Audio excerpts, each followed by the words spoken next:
बिस्मिल्लाहिर्रहमानिर्रहीम व्यूअर्स, आज की वीडियो में हम बात करेंगे कि एक ये प्रॉब्लम है, एफएससी का प्रॉब्लम है। इसमें हमने तीन चार्जेस हैं हमारे पास, एक 2 माइक्रोकूलम का है, एक -3 माइक्रोकूलम का है और तीसरा हमारे पास 4 माइक्रोकूलम का है। ये एक इक्विलैटरल ट्राइंगल है जिसकी हर साइड 10 सेंटीमीटर की है।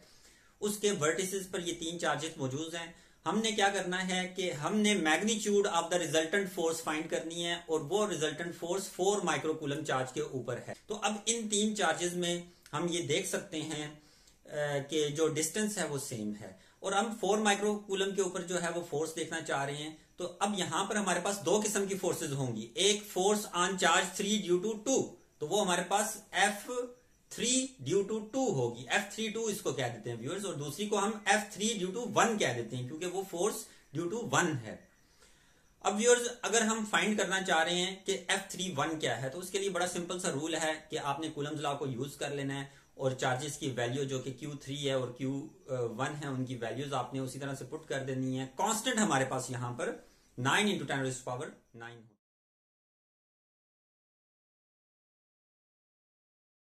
जब हम ये वैल्यूज सारी पुट कर देंगे तो हमारे पास डिस्टेंस 10 सेंटीमीटर का था, तो सेंटी एक प्रीफिक्स है और इसकी वैल्यू -2 होती है, 10⁻², तो आपने इसका भी होल स्क्वायर ले लेना है। नेक्स्ट आपके पास 9, 4 और 2, जब आप इन तीन नंबर्स को मल्टीप्लाई करते हैं तो आपके पास आंसर आता है 72। तो 72 आपने एज इट इज लिख देना है और 10 की पावर्स को आपने अलहदा से कैलकुलेट कर लेना है। 9 -6 और अगर हम डिनोमिनेटर को देखें तो डिनोमिनेटर में आप चेक कर सकते हैं 10 -1 होल स्क्वायर आ जाएगा क्योंकि -2 + 1 -1 होता है। तो फाइनली हमारे पास 72 10⁻⁹ -6 और +2, चूंकि डिनोमिनेटर से वो न्यूमरेटर में जाएगा। अब हमने इन सबको जब प्लस करेंगे, देखें 9 और 2 11 होता है प्लस के साथ, तो ये 10 पावर आपके पास -1 रह जाएगा। तो फाइनली आपके पास ये जो फोर्स है ये 7.2 न्यूटन आ जाएगी।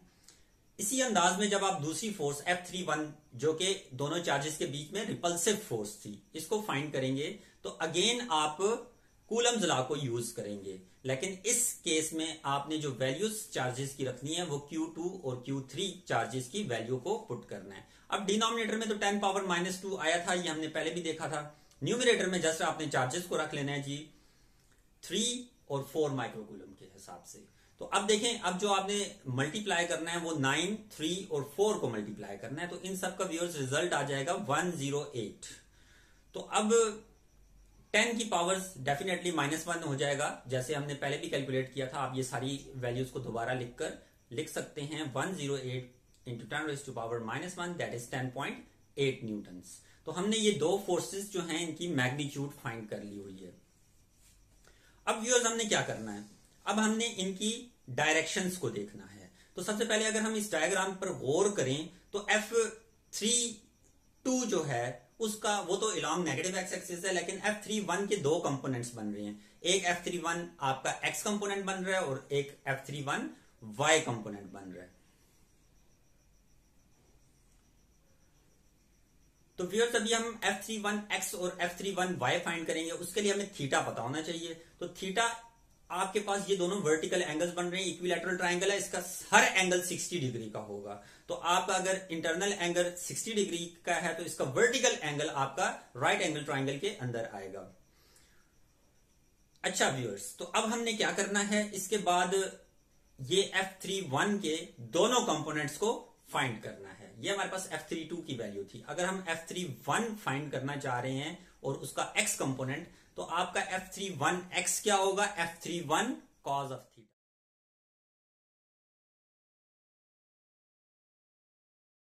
अब व्यूअर्स F31 की वैल्यू जो हमारे पास हमने फाइंड की थी वो 7.2 थी। तो अब हमने F31 7.2 और cos 60 लिख देना है। तो जब हम ऐसे लिखेंगे और कैलकुलेटर में बिल्कुल इसी तरह से वैल्यूज को पुट करेंगे तो हमारे पास इसका आंसर आ जाएगा 3.6 न्यूटन। इसी तरह F31y फाइंड करेंगे तो उसके लिए हमने साइन थीटा यूज करना है, बिल्कुल सेम इसी मेथड से 7.2 साइन ऑफ 60 देखना है जो कि 6.24 न्यूटन होगा। तो तो अब हमने ये दो कंपोनेंट्स जब फाइंड कर लिए तो अब हमने इसको बैलेंस करना है, इक्विलिब्रियम में लेकर आना है। तो लेफ्ट में आप देख सकते हैं नेगेटिव एक्स एक्सिस में 3 2 मौजूद है, 3 2 का y कंपोनेंट 0 है। तो अब हमने जब आपने जो रिजल्टेंट फाइंड करना है उस रिजल्टेंट का जो x कंपोनेंट होगा वो उसको मैंने fx कह दिया है, वो बेसिकली 10.8 जो हमने फाइंड किया उसमें से हमने वैल्यू 3.6 जो है उसको माइनस कर देना है। तो हमारे पास व्यूअर्स आंसर आ जाएगा 7.2 न्यूटन। इसको माइनस इसलिए किया क्योंकि एक नेगेटिव के अलॉन्ग था एक पॉजिटिव। y के केस में हमारे पास जो है आप देख सकते हैं कि 6.24 न्यूटन ही है, Fy कंपोनेंट एक ही है और हमने मैग्नीट्यूड फाइंड करनी है तो Fx कंपोनेंट और Fy कंपोनेंट्स के स्क्वायर ले लेंगे।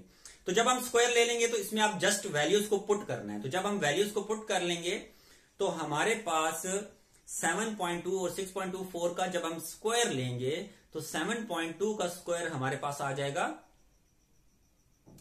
51.84, इसी तरह से 38.9। तो अब हमने इन दोनों वैल्यूज को ऐड कर देना है। तो जब हम इनको ऐड कर लेंगे तो हमारे पास बनेगा 90.7 और जब हम इसका फाइनली स्क्वायर रूट ले लेंगे 90.78 का तो हमारे पास 9.5 न्यूटन्स आ जाएगा।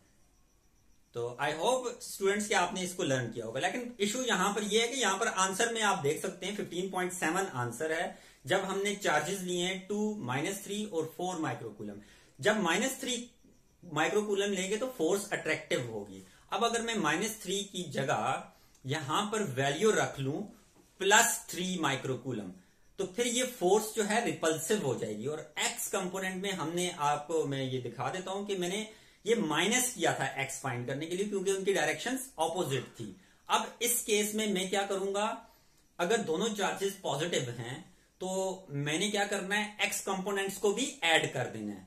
तो जब मैं इसको ऐड कर लूंगा तो मेरे पास 7.2 आंसर नहीं आएगा बल्कि 14.4 आंसर आएगा।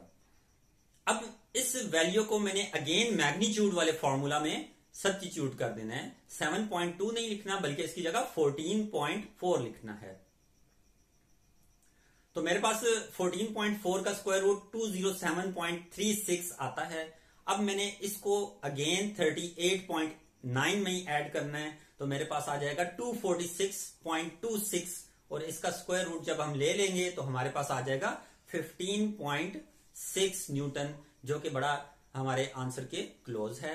तो ये टेक्स्ट बुक में थोड़ा सा व्यूअर्स आप देख सकते हैं कि नेगेटिव की एक मिस्टेक है। अगर हम पॉजिटिव चार्ज लें तो बिल्कुल एक्यूरेट आंसर। स्टूडेंट्स, मैं उम्मीद करता हूं कि आपने आज की वीडियो से काफी कुछ लर्न किया होगा।